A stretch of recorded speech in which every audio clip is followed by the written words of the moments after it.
Yo, welcome to the 401 Sports World Network, simulcast on Surge Sports. I am Mr. 411. I'm in the studio tonight, Turnbuckle Talk. It's been a minute, but had to come on back. Man, I had to catch up on my wrestling, my pro wrestling, and man, look, I'm doing a solo episode tonight. Normally, my guy Reggie's with me, but he's got some other obligations, so 411's going to go ahead and get this thing rolling as we head down the road to WrestleMania. And man, let me tell you, Elimination Chamber did not disappoint. I actually watched it twice. I'm going to watch it for a third time. Can't wait to do that. Now, before we get this party started, make sure you follow on TikTok, Mr. 411. Make sure you do that. Also, the same thing on Instagram, Mr. 411. And make sure you follow us on YouTube by typing in 411 Sports World Network. Just run all that together. 411 Sports World Network on YouTube. You'll find us there, 411 Sports World Network on YouTube. Appreciate you doing that for us. All right, man. Ladies and gentlemen, Elimination Chamber, what a premium live event. And for those who are not familiar with it, that is the chamber. You see there's across the bottom, there's four corners. You have six competitors. Four of the competitors start off in those pods, and the other two would start off the match. So they will fight for a few minutes, and then every 5 minutes or so, another competitor will enter the fight. You can lose by pinfall submission until there's just one survivor left, and that's Elimination Chamber. It's kind of like a cage match meets Royal Rumble, meets no holds barred type matches. So with this Elimination Chamber, there's also high stakes. All right, so the women's Elimination Chamber, the winner will get a World Championship match at WrestleMania, and the same for the men. So just like Royal Rumble, the winner of each Royal Rumble declares a woman or a man, and a man can declare who they want to fight at WrestleMania for a championship. You also get that opportunity at Elimination Chamber. So it's high stakes. And we're going to just kick it off with the women's Elimination Chamber match. And as you can see, there are six competitors up there on the board. Naomi, Bailey, you have Liv Morgan, Bianca Belair, and you have a star-studded cast here. You also have the young Rox Perez from NXT, who's skyrocketing, and she is bringing it home, man. It looks like WWE is almost ready to bring her to the Raw or SmackDown roster. And then you have to return also for WWE. You have to return. Name slips right now, but y'all see her in the bottom corner. So it was a big match. And I want to say this before the match could even kick off, okay? Naomi gets destroyed by Jade Cargill. Now, Jade Cargill, Naomi, and Bianca Belair, they've been this trio for a while. And if those who know, Jade Cargill was found in the back, laid out on a top of a car, and the windshield was smashed in and all that stuff. So the whole story for that has been the last couple months trying to figure out who did it. And Bianca Belair said if she ever finds out who did it, they're going to pay. Of course, Bailey is one of those people that were accused right off the bat because of her background. But, no one knows who really did it. Well, based on what Jay's reaction at Elimination Chamber, she came out and just took Naomi out. And when I say she took her out, you have to tune in and watch it. She took her out. It was brutal. Bianca Belair was in the pod, so she was unable to do anything but watch. And Bianca was just really, you could tell she was shook up about it. It still doesn't clear it up though to me. We think on the surface it looks like Naomi was the culprit. Um, and it makes sense because she ended up becoming the tag champion after Jade, due to injury, could no longer compete. She worked her way in there, quote unquote, earning her spot. That's what she wanted to do. And then she carried on as being tag team champion along with Bianca Belair. Well, would have been a good thing that I was thinking about this. They should have just been a trio, kind of like the New Day when they were together. You just do the Freebird rule where you have three members in a faction, and any two of those members can defend the championship. That might have been okay, and might have been no issues here. But I think Naomi possibly could have been jealous about this and wanted to work her way into the scene. But we'll find out. I mean, I don't think this story is over by no means because we still really haven't seen Bianca and Jade interact yet to get some more clarity to this. We haven't heard Jade Cargill say anything yet. The only thing we did was see her just beat the hell out of Naomi. And that's how that match kicked off. And boy, once all that settled, all the dust settled there, Naomi was taken on a stretcher and could not compete. Liv had a few minutes just to stand around and just rub it in on everybody, especially rubbing it in on Bianca Belair, saying that, hey, I didn't do it. I did not do it. And so basically just rubbing that into Bianca's face. So the match goes on. A lot of people are in there. Some eliminations are going down. And eventually it comes down to Liv and Bianca. So they battle it out. And there was a big, big spot in that match where there was up top, as you can see here. And Bianca always says is if you pull a braid, she's going to use it on you. And did she ever? Again, give you a chance to tune it. Go back and watch it on the Peacock, wherever else you watch WWE. And you can go back and watch that and hear it and see it for yourself. That braid whip was probably one of the most. It probably was the brutalest whip that she's done to this day. It's right up there with the WrestleMania. I think it was WrestleMania 36. Well, it was the one in Tampa, either 35 or 36, and it was against when Bianca won the World Championship over Sasha Banks, and she used the braid then. It was brutal. And but Liv, man, she put on a great performance. Could have won it, but she still has her tag championship. But she really put on a big performance. But Bianca was just too much, and Bianca is the two-time Women's Elimination Chamber winner, and in doing so, obviously she's going to shoot her shot at the winner between, as you can see in the middle, Io Sky and Rhea Ripley, who fought tonight, actually, because I'm recording this tonight on March the 3rd, 2025, and Monday Night Raw is the championship match there, and Bianca will fight the winner at WrestleMania. So to get to that point, go ahead and give you some update here from tonight's Netflix Monday Night Raw. Io Sky defeats Rhea Ripley, and I would call it an upset. Now, Io Sky is super talented, but when it comes to Rhea Ripley, Bianca Belair, Charlotte Flair, it seems like there's a level there that you would put them in the upper tier, but Io Sky is right there with everybody.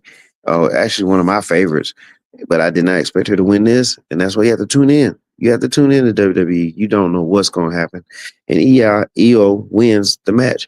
Now, Rhea gets caught up in a back and forth with Bianca. Bianca was cheering for Io and some of her moves, and Rhea she was really upset about that and kind of took it out and lost focus. And she was going to do her Riptide finisher from the top rope. It was countered by Io, and then she finished with her over the moon, moonsault, and got the pin. So she's the world champion. And Bianca is now in line to fight Io at WrestleMania. Now, Alexa Bliss, That was a name that I did not mention earlier, but Alexa Bliss was also in this, and she had a strong performance as well. She actually finished with her DDT. Had a finisher in this match with a DDT before she was eliminated. But Alexa Bliss had a strong showing as well, and it's good to see her back active in the WWE. Congratulations to Io Sky on the Monday Night victory. Congratulations to Bianca Belair in winning the Women's Elimination Chamber. So that is setting up to be a nice match. They've had that match before. I believe, yeah. They had that match before. They fought each other a couple times. Some good matchups. So I wouldn't mind seeing it. But again, with WWE, the story is not over. We got to find out what's going on here with Rhea Ripley. Maybe there's a way that she works her way back into this. Maybe she gets the rematch. But WWE has kind of gotten away from having rematch clauses. But there may be a way that this can end up being a three-way dance at WrestleMania. We'll see. And also, we're not sure about Jade Cargill and how that situation turns, what direction that goes, and how that might affect Bianca Belair, because the way Naomi was put on a stretcher, and I say this, if Bianca has something to do with Jade's injury, maybe Bianca ends up on the stretcher too, and maybe even misses WrestleMania, but we'll see. All right, let's go to the next match here. This match, unsanctioned. All right. WWE did not want to sanction this match between Sami Zayn and Kevin Owens. Kevin Owens has been taking it out on everybody who affiliates themselves with the bloodline. And, obviously, Sami Zayn and Jey Uso have a friendship and a bond and all that. But all the things that the bloodline have done to Kevin Owens, he is absolutely right in how he feels. Now, how he reacts to it, how he takes it out on people, that's up to you to decide. But Kevin Owens, if you listen to his motives and his reasoning, it actually makes sense, and he's telling the truth. So these two long time friends who've been on and off, they had their matches in the past. They've had their differences, but this match here was so personal and so brutal that the WWE did not sanction this bout. Even the referees didn't wear the referee that started this match didn't have his referee shirt on. He was only there to count to 3 or to end the match due to a submission or some sort of stoppage. These guys battled all over the place, and there was some brutal things going on here. There's barbed wire, there's chairs, there's tables, there's getting slammed on the corner of the ring, which is the hardest part of it. There was just all kind of finishers put on each other. These guys battled, and it was one of the best matches of the year. Probably of the last 12 months, actually. One of the best matches you would have seen in a 12-month period. It's definitely going to go down as one of the best ones. And these guys are Canadian, so they was able to do this in front of their countrymen and women, and they definitely put on a battle. That was worth seeing. Kevin Owens, he won. He finally won. Basically based out of attrition to me, but it was just too many bombs on the corner of that ring for Sami Zayn to take. He was losing feeling in his arm, pain from his shoulder all the way down to his hands, and it was just too much to take. But after the match, Kevin Owens pulled back the mat on the floor, exposing concrete, and wanted to go to his package power driver, which is a move that he used on Randy Orton months ago, which had Randy Orton on the shelf. And he was going to do it again. He was going to do this to Sami and close Sami Zayn out for good. But the music hit, and Randy Orton returned just in time to save Sami from having some permanent damage done to him. And so Randy comes in. He basically kicks Kevin Owens all over the place, and he's setting up for his infamous punt, which is a move that Randy Orton does when he wants to eliminate legends, because he is known as a legend killer. He was going for his most brutal move, the punt. but all the security and everything interfered with that. And I believe that's going to lead to Kevin Owens and Randy Orton having a match. I hope it's at WrestleMania. And again, Kevin Owens had issues with Randy Orton for the same reason he had issues with Sami Zayn. Just if you affiliate yourself with the Bloodline in any kind of way, or affiliate yourself with Cody Rhodes, who affiliated himself with the Bloodline, you're on KO's hit list. And but it looks like Randy Orton is ready to fight, and so I can't wait to see that at WrestleMania possibly. And hey, who knows? It could be a Monday Night Raw main event. It could be, you just never know with WWE. There's so much that they have now that they got to, so much content they got to get out that maybe this match doesn't even make it to WrestleMania. It might have to happen before. But when it does, it's going to be a great one. So it's good to see the return of Randy Orton. All right. There was a tag match also on this night, and it was Trish Stratus and Tiffany Stratton, the women's champ, going up against Nia Jax and Candice LeRae, and tag team match. And it was a good match, and a good showing for the living legend there, Trish Stratus. And also Trish Stratus is from Toronto, so this was a homecoming for her. And what a match. It was a good solid match there between the four of those ladies. And it ended with Trish Stratus and Tiffany Stratton with the victory. And it kind of ended the way that many people thought it would. So the fan favorites won. Trish was able to perform in front of her home fans, and that was just great for WWE once again. All right, let's get to the men's Elimination Chamber match. And now, look, this is with a lot at stake. The winner can call their shot, and for Cody Rhodes WWE Championship. And if you look at all these competitors, you have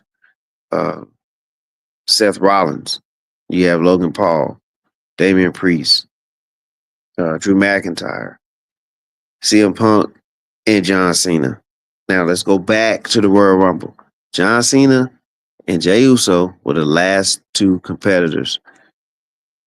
Jey Uso outlasted Cena, and Cena at the press conference said, "You know what? Screw it. I am going for the record. I'm going to enter myself in the Elimination Chamber," which he did. All the other wrestlers had to have matches to earn their way in. Cena didn't have to do that due to his longevity and all he's done for WWE. And even CM Punk was cool with that. And I'm saying that for a reason. All right. Now, he said he was going to do that. He said he was going to enter the chamber. He was going to win it. Then he was going to go after Cody and win his 17th World Championship, which would set the record.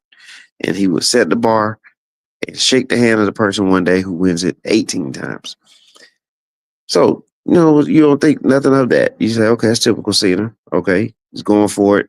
And he's even doing it for a reason, to set the bar and even to acknowledge the one who could beat him. It'd be his record. Typical Cena, typical good guy. Well, in this match, you had a lot of grudges going on, a lot of eliminations. Drew McIntyre just overzealous, and he got rolled up. Paul had a good showing. Showed a lot of athleticism, had big moves. Damian Priest, he actually was one of those, had some eliminations. But let's get down to the last three: Seth Rollins, CM Punk, and John Cena. So you have those three left. Seth gets eliminated, and now it's down to CM Punk and Cena. What nostalgia behind this, because CM Punk and Cena, in that they were like top dogs in their era. They had a lot of world championship matches, a lot of grudges there. And the way they went at it, every move, everybody, they both knew each other's moves and counters. They went for pins. Everybody had a counter because these two guys know each other so well. Well, it got to a point where there was an opening there for Seth Rollins, who was eliminated but did not leave, and he put the stomp to CM Punk, and that opened the door for Cena to do his submission hold, the STF, and CM Punk had no choice. He didn't give up, but he was unconscious from the curb stomp. From the curb stomp from Rollins, which was a cheap shot because again, Rollins was already eliminated at this point. But his obsession with CM Punk, his hatred for him, he just could not, and would not allow CM Punk to win this chamber match and have a world championship match at WrestleMania, which is what CM Punk is actually back in the WWE for, is to have a main event at WrestleMania. So as a result, Cena takes advantage of that situation, wins the match. Crowd goes crazy. They're happy for Cena. And then it's time for Cody Rhodes to come out because the whole thing about Cody is that The Rock has been after him, wanting an answer. Is he going to sell his soul to The Rock? All right. So we get to that. Cody tells The Rock, no, I'm not selling my soul to you. I don't care what you can provide for me, blah, blah, blah, all that stuff. And Cena's on board. Like, yes, there you go. Yeah, don't sell out. All that kind of stuff. Then you see the hug. And then you see this face. And man, when you see that face right there, I've never seen Cena look like this before. It's just a robotic, surly kind of look, possessed even, if you will. And he cheap shots Cody, beats Cody down. Travis Scott gets some licks in. They use the World Championship belt, and they hit Cody. Cena hits Cody several times with the belt. The Rock just orchestrated all of this, and Cena does the unthinkable. He turns heel. This guy's been like the baby face, the good guy, his entire John Cena career. 20 years of just being the good guy. He has the most Make-A-Wish appearances of all time. He's just the ultimate good guy. And this turn, with this being his last year as a in-ring pro wrestler, for him now to do it with 8 months left in his career, it was a shocker. And I have to admit, I was really shocked by this. I wasn't surprised that Cena found his way to WrestleMania, but I was thinking it'd be a good guy versus good guy match with Cody and Cena. But nah. It's going to be the heel Cena and Cody Rhodes. And man, when I tell you, he has The Rock in his corner, he has Travis Scott in his corner, he has the TKO organization in his corner. The final boss, Rock, has now added Cena to the mix, and they're going to make life a living hell for Cody Rhodes. And on a later episode, we'll talk about this matchup in more detail. But man, this was an excellent premium live event. I'm going to tell you now, if you haven't watched it, go back and watch it. There's a lot of things that happen within this event that I think is going to lead to some big things for WrestleMania. Wouldn't be surprised if we get some sort of I think Roman Reigns is somehow going to get involved with this. But also I want to think about this too. Think about this. CM Punk, his sole mission is to get the WrestleMania main event. How can CM Punk get a WrestleMania main event with the match being Cena and Rhodes right now? And then the other world championship match is Gunther and Jey Uso. And then you have the women's matches, championship matches. There's not really much room for a main event. I wonder how CM Punk's going to try to work that in. Don't forget, he has a favor that is owed to him by helping out the Bloodline back in Survivor Series. So this is not over. And the WWE story is never over, by the way. So it just continues on and on and on. Before we love it. But just wanted to give a a brief 20 to 30 minute review of Elimination Chamber from my perspective. Really enjoyed it, and hey, I'm probably gonna watch it about 20 times, but I definitely encourage you to watch it. And any comments, put them out there for me. Any questions, send them to me. And make sure you hit that like, subscribe, notification bell, and share, because sharing is caring. We appreciate you supporting Turnbuckle Talk, 401 Sports World, all that rolled into one. Make sure you go to our TikTok page, Instagram, and follow us on YouTube as well. I want to thank everybody for tuning in and for watching and for sharing this episode. And you have a good night, and we'll see you down the road to WrestleMania. I'm Mr. 401. We are out of here.